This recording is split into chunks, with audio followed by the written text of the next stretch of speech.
گبول صاحب، میاں صاحب کی پاکستان سے روانگی کیسے ممکن ہوئی؟ میں سمجھتا ہوں کہ ہم یہاں ٹی وی پہ بیٹھ کر عوام کو صرف بیوقوف ہی بنا رہے ہیں اور بیٹھ کے وہ باتیں کرتے جو میں سمجھتا ہوں کہ دھابے پہ بیٹھا ہوا بھی ایک شخص جو ہے وہ بھی سمجھتا ہے کہ کیا ہو رہا ہے ملک میں.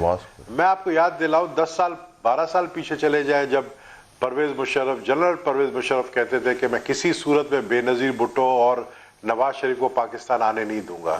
ٹھیک 6 مہینے بعد دبئی جاتے ہیں اور ان سے میٹنگ کرتے ہیں اور ان کو بلاتے ہیں، ان کو کہتے ہیں کہ بھئی آپ الیکشن میں حصہ لیں اور پھر این آر او دیتے ہیں. آج وہی سچویشن ہوا ہے اور یہ جتنے میرے دوست بیٹھے ہیں اب دیکھیں میں بڑا مجبور ہوں کیونکہ میں ایک پولیٹیکل پارٹی کو ریپرزینٹ کرتا ہوں. دو میری پولیٹیکل پارٹی اس بات کو پسند نہیں کرتی ہے کہ میں سچ بولتا ہوں، لیکن میں یہ صاف کہوں گا کہ یہ ڈیل کے تحت ہی باہر گئے ہیں اور اس میں کوئی ڈکی چھپی بات نہیں ہے. این آر او کس نے ممکن بنایا سر؟ یہ ممکن جس کسی نے بنائے انہی لوگوں نے ممکن بنایا جو چاہتے ہیں کہ عمران خان پرائم منسٹر کی کرسی پہ بیٹھا رہے اور اس کو ایک محاذ تو بند کر دے پنجاب کا اور دوسرے محاذ پر وہ کام کرے. لیکن مولانا فضل الرحمان اس میں لیڈ رول جو پلے کیا وہ انہوں نے کیا ہے. اپوزیشن کو خوش نہ رکھ کے عمران خان نے اپوزیشن کو بھی اپنے خلاف کر لیا ہے.